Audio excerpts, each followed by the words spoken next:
Good evening, I'm Colm, and you're welcome to the Business and Enterprise Show, Ireland's only live web-based business TV programme with over 2 million views across the globe. And as always, we're coming to you live from our state-of-the-art studios in the Cavan Crystal Hotel on the Dublin Road right here in Cavan.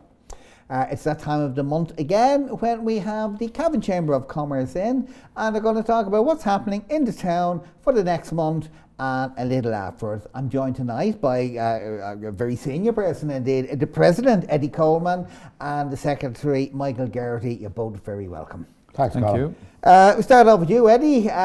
Saturday was a big day here in Cavan. The main man himself came.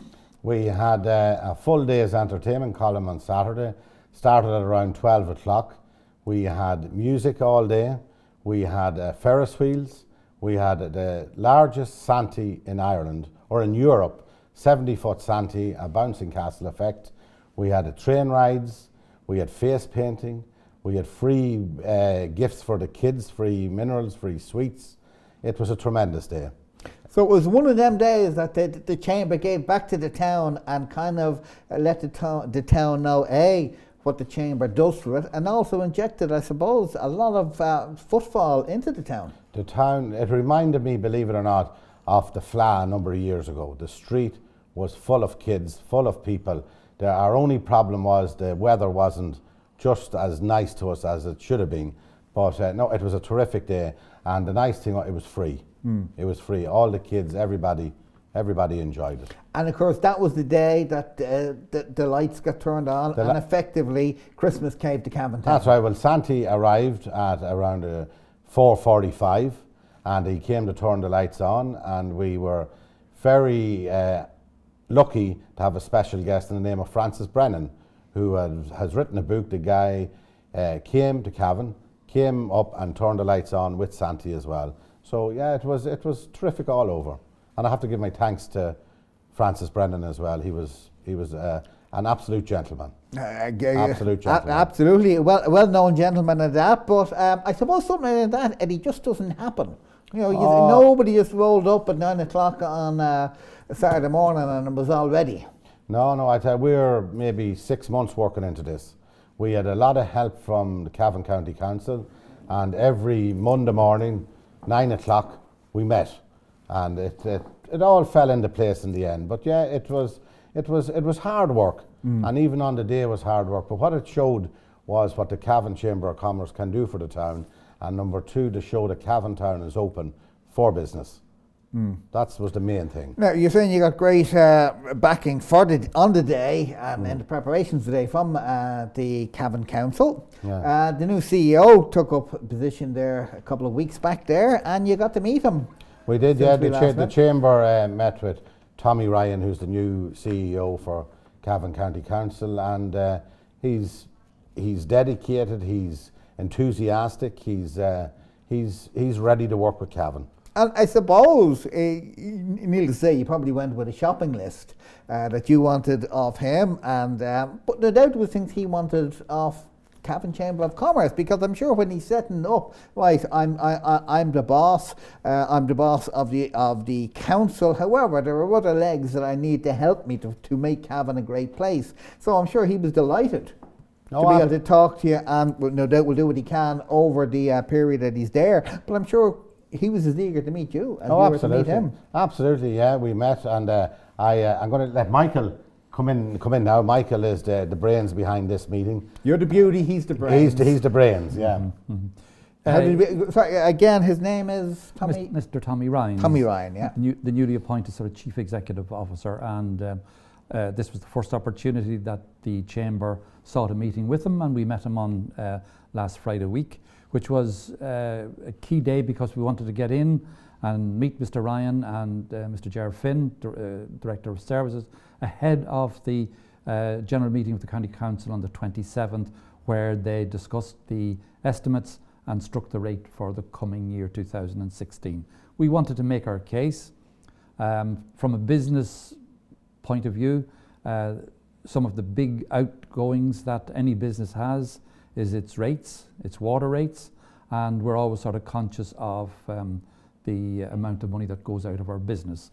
So we are always sort of conscious of trying to contain that expenditure, and we were given, of course, the indication by Mr. Ryan, which I'm pleased to say that the council at their meeting on the 27th voted for. I can't say how far back it goes, but it must be a long, long while since there was a reduction in the rates. Now, I know there are strategic reasons with the abolition of the old Cavan Urban Council as to why this readjustment is taking place, but at least the ratepayers of Cavan get, however small, they get a reduction in the coming year. And we were delighted that Mr. Ryan heard us, heard our case, and that is the end result. We had an agenda. The chamber was not down. We weren't down pleading for or begging or anything. That wouldn't be our style. We want to be positive, and we had a number of items that we wanted to raise with them. And some of them were? Some of them, the important thing was that the parking fees around the town, which are always a contentious matter, so they are remaining static again for the coming year.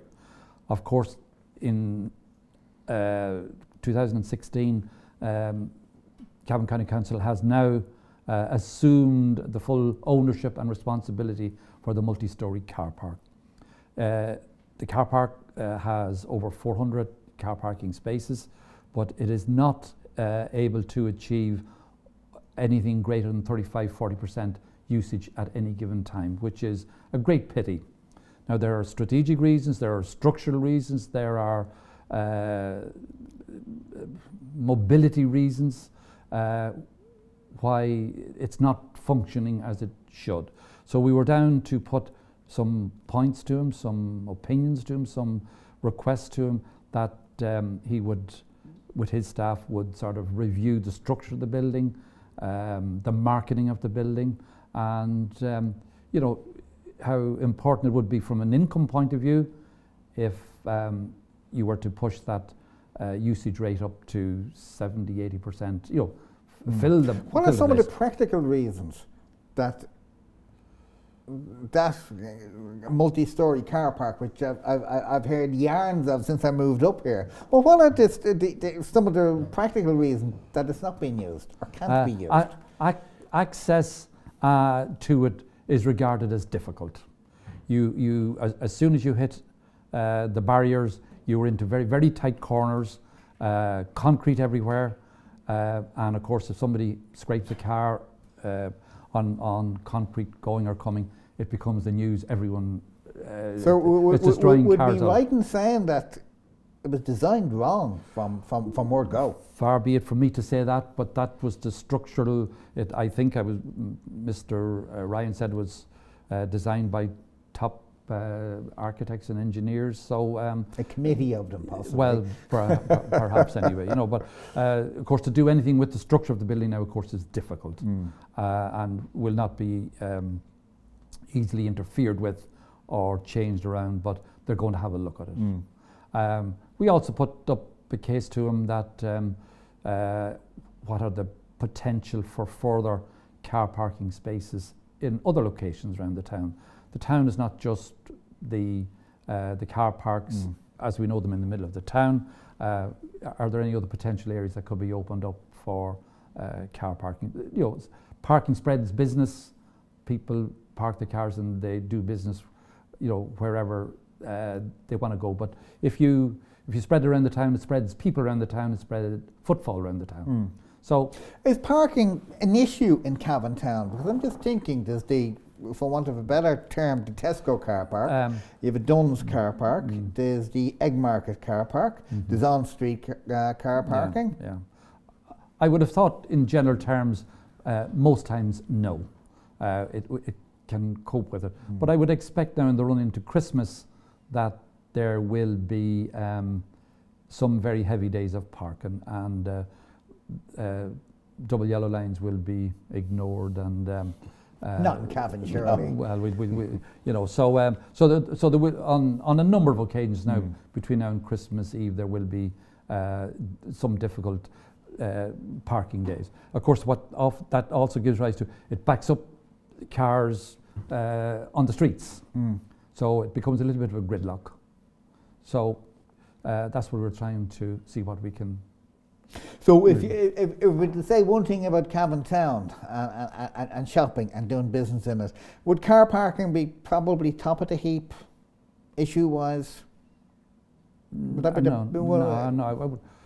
No, it wouldn't be the number one issue. I don't think so. No, I think no. we're coping. Yeah.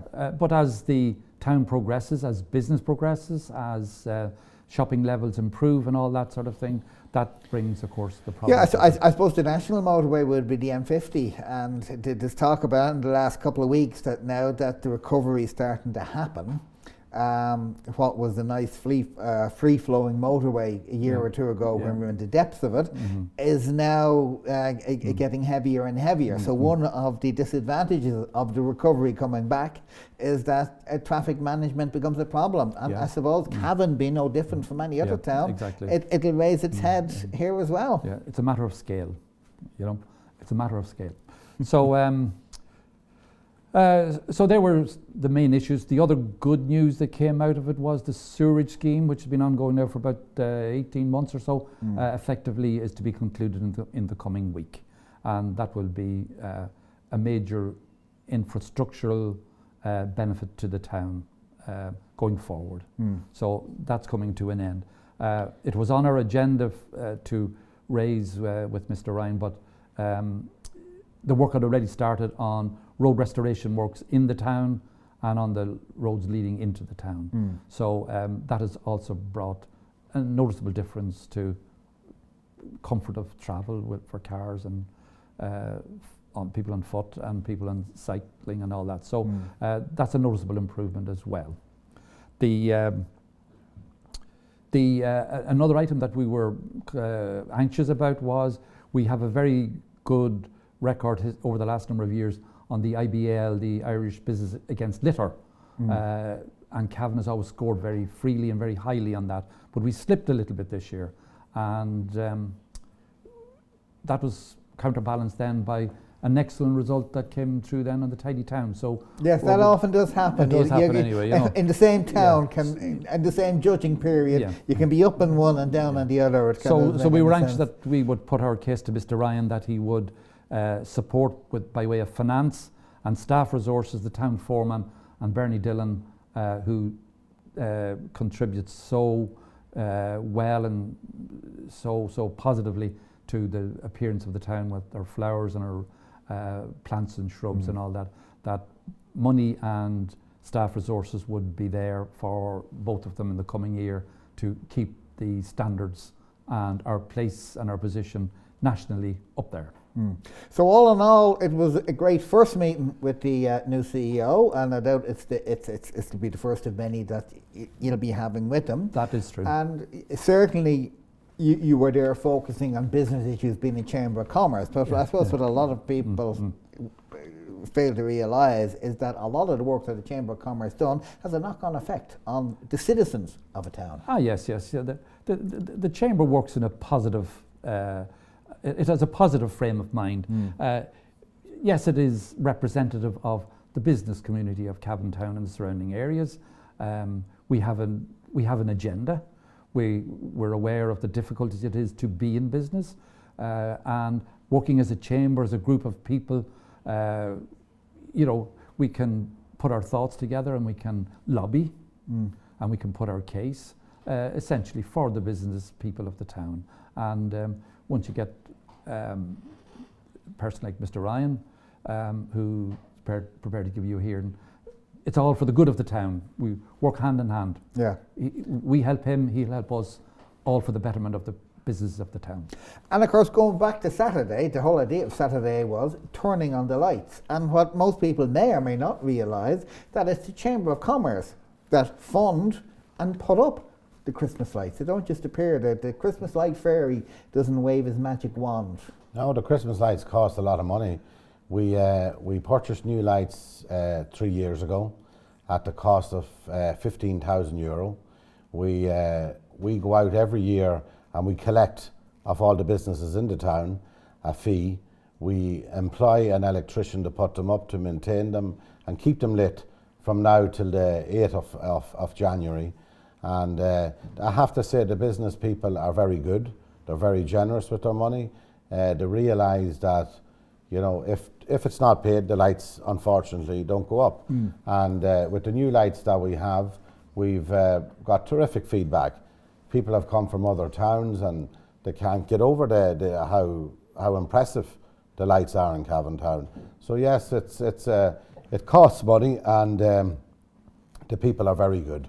And again, it's something organised by the It's the chamber. By the chamber. It's the chamber. And it's extra street seems to get added every year. Well, yeah, this year our aim was to light up Church Street coming into town at the cathedral, but just due to some electrical problems, it did not happen. But it's there for next year and will definitely be done for next year. So that will enhance that area of the town coming into Cavan. Yeah. So yeah, no, every year we try to add a little bit more, and you know, to keep it lit.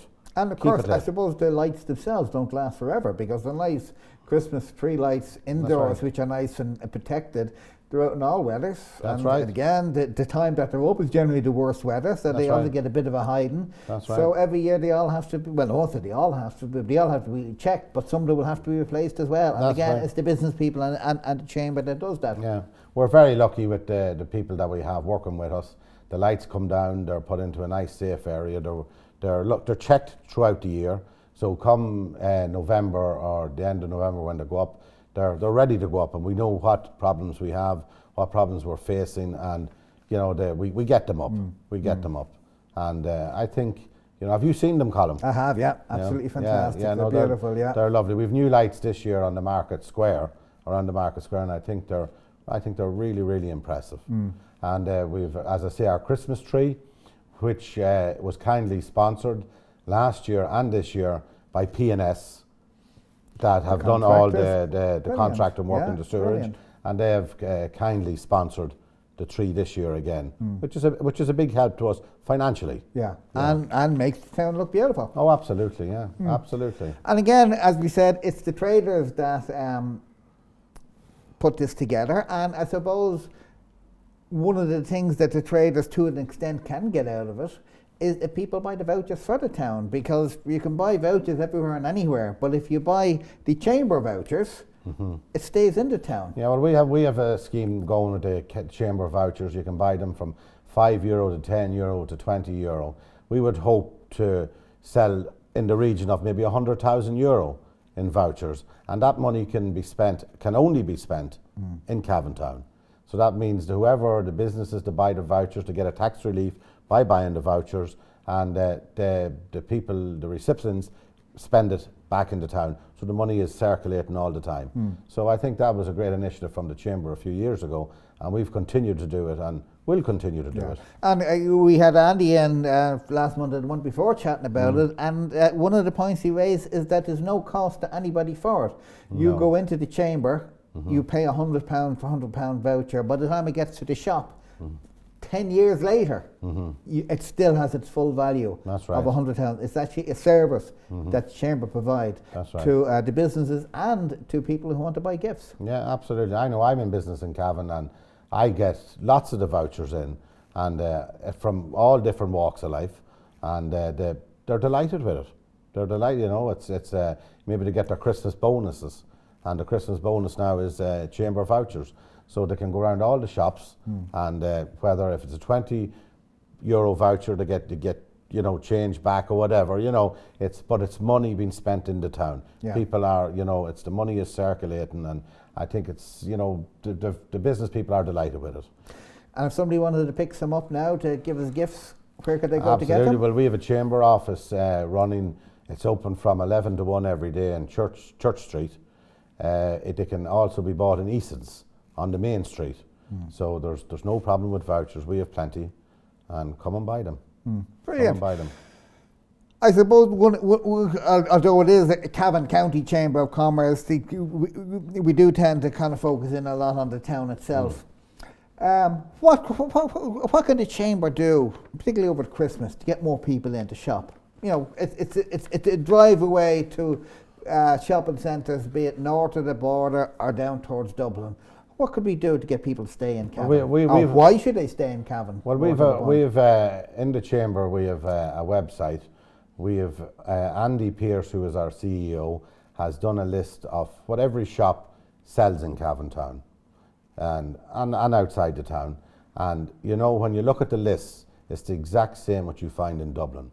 There is no need to go to Dublin. There's no need to go, and Cavan town has everything that's wanted. And that's the message that we be putting out. You know, why travel? Shop at home. If you shop at home, you're keeping your jobs at home. Like if you have staff in your shop and it's quiet, what's the first thing you do? The staff unfortunately have to be let go. Yeah. So if the shop is busy, you're keeping your staff there. So that's our whole drive. See, we're working for the businesses and the chamber, and they will, and no matter what way, small way, big way, we're there and we're open for them, and we will help them. Brilliant. And I suppose going back to the meeting with the CEO, one of the things that kind of was managed to weasel out of him was free parking on the run up to Christmas. Yeah, we have free parking now. We have free parking on the week up to Christmas, and we have free parking on the weekends before it. And it's free and everywhere, streets? No, on the main streets, no. They're free in the car parks. Yeah. Being the Tesco car park, Dunn's car park, the Egg Market car park, the multi-storey car park is free. Bridge Street. And Bridge Street car park is free. Now on the main street, it's still as normal. But like that, we went to the county, the new CEO, and asked for this, and the chamber, he has looked favourably with the chamber, and yes, that's a big incentive. Because now you go to Dublin and you park in Grafton Street, a car park in Grafton Street for 3 hours. It's going to cost you 10, 15 euro. This day last week, I was in Dublin visiting somebody in the Mater Hospital, was parked there for 5 hours, and it was £15. I almost spent more on parking than I did on diesel going down and back up. But I think if people realise that, you know, you go to Dublin for a day, which is nice, there's not, don't get me wrong, Dublin is grand, but you go to Dublin, you park your car, you eat something, you know, you've no change out of 30, 40, 50 euro. So you come to Cavan, the parking is free. I'm not going to say the food's free, but the parking is free, and you know, you'll be well looked after. Well looked after. And of course, one of the things about the shops in Cavan, the smaller shops, not unlike your own, Eddie, you can get something unique and individual there. If you go to Blanchardstown, if you go to Dundrum, if you go to Geraghty, the shops are pretty much all the same. That's right. But in a small rural town like Cavan, because of the individual shops, you'll also get an individual present. That's right. You know, we have some terrific shops. As you said, there's like, I'm not going to name shops. It's wrong to name shops, but yeah, we have lots. And I'll tell you something else that we do have, Colm. We have very few shops closed. We have very few shops closed, and we can see as a chamber over the last year or 2, 3 years that shops are starting to be done up now. Their fronts are being painted. The inside of their shops are being done up. That means business now is starting to come back. You know, so we're putting on a good show here. You know, and we have to be very proud of our town, very proud of our shopkeepers, very proud of our people, our shoppers. You know, and I think you go into a shop in Cavan, you know, you're looked after. You're getting that little bit of a personal touch, rather than you go to. Again, I'd say we're picking Dublin, but you're just a number going in the door. You come into a shop in Cavan, you get the personal touch, which I think is, I find as well from visitors that come to Cavan over the years that I'm in business, you know, they do talk about the personal touch and the bit of banter and you know, the bit of fun. You know, in Dublin you're just paying the money over next. and good luck next. You know. But that's the type of what we're trying to portray in Cavan. So, in a way, the town itself attracts people in. And of course, one of the things we were chatting earlier about, next March, we have attracted an agricultural conference. Yes, Cavan has been very, very successful in being chosen as a venue for the Nuffield Foundation group of scholars.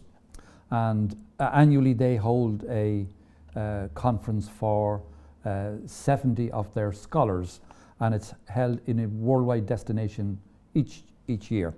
And Ireland was chosen this year, and from Ireland, through the good work of various people and who are involved in this type of business, primarily with an agricultural background, Cavan was chosen, and this group of people will be here in the town in this hotel, the Crystal Hotel, from the 5th to the 12th of March next year. A total attendance by way of the actual scholars plus their tutors and lecturers and support staff, anyway, there will be sort of upwards of 90 people here from all countries, well, not all countries, but worldwide. And it's very prestigious, and it'll be very significant financial benefit to the town. And it's a further opportunity for Cavan to portray its status as probably one of the leading food counties in the country for innovation, range of products, manufacturing, the artisan food sector at the moment. Up here we score very, very, very strongly. And they will spend a day at the Agricultural College in Ballyhaise. They will be in Lakeland Co-op. They will be in other processing industries, and that will be part of their course, learning what's going on here, because the purpose of the foundation is the transfer of information, and it's a learning process. And from all countries of the world, the big ones are, of course, are from Australia, New Zealand, they're Americans, the Canadians, but you also have Bangladeshi, you have Indian, you have some of the Middle East people who are looking for the knowledge and the information and the technology that's just so obvious and so much part of the industrial framework of the county. So it's a prestigious week and a prestigious group. And of course, there's two advantages to it coming here. First of all, there are 70 people, or between 70 and 100 people on expenses coming. So there'll be meals bought, there'll be hotel bedrooms used, there'll be gifts bought, that type of thing. Yeah. But also, news and information of Cavan is going back to 70 countries. Yes, and you don't know whose son, daughter, relative is being told about this wonderful place, Cavan, and what can come out of that. So there's the immediate cash input into the county from the day, but if a good show was put on, you just do not know what's going to come out of that. True, from that's who's going to see about it. Spin-off is what is a very, very important feature of events like that. And it's who is the Nutfill Foundation? The Nutfill comes from the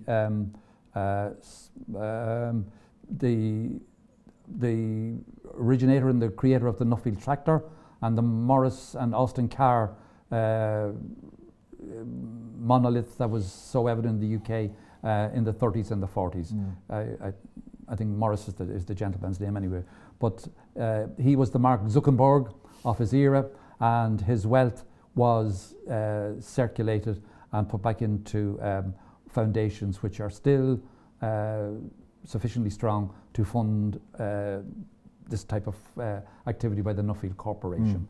And transfer of information is what he was, and technology, that's what he was interested in the 30s. And here we are in 2015, it's still going strong. Okay. As you said, we're in 2015, when the dying embers of 2015. What can we expect from the Chamber broadly in 2016? More of the same. We will continue to, any opportunity, any activity that we see that's worthwhile, we will grab hold of it, we will promote, we will welcome, we will enhance, we will project Cavan Town at all times and on any platform that we can utilise. We will continue the work that we're doing. There is another potential big conference that the Chamber itself, in association with Cavan County Council, hope to have coming to the town as a big day one. one day one, but I think that's in the month of April. So that's been worked on at the moment, and I think there will probably be developments on that in the next sort of week or so. So we always have projects, and we always have schemes, and we latch onto them. So 2015 was a good year for the Chamber, and Cavan 2016 looks even better. I suppose we could not end talking about the Chamber in 2015 without talking about our fallen comrade Tommy Connolly, who died there last week.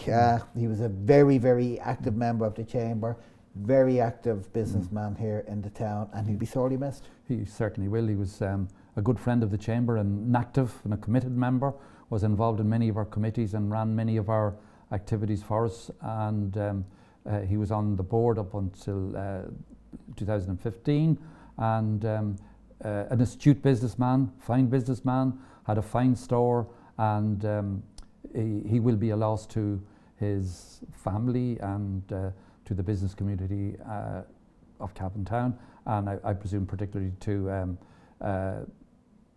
his partner in DT1. Yeah. So a big loss, sad loss, and we send our commiserations and our sympathies to his family and friends. Absolutely. May you rest in peace. So on that note, I suppose to send that sad note, we'll wrap up tonight's programme in the Business Enterprise Show. My guests have been Michael Geraghty, Secretary, and Eddie Coleman, President of the Cavan Chamber of Commerce. I've been Colm Colgan. You've been watching the Business Enterprise Show. Good night. Okay.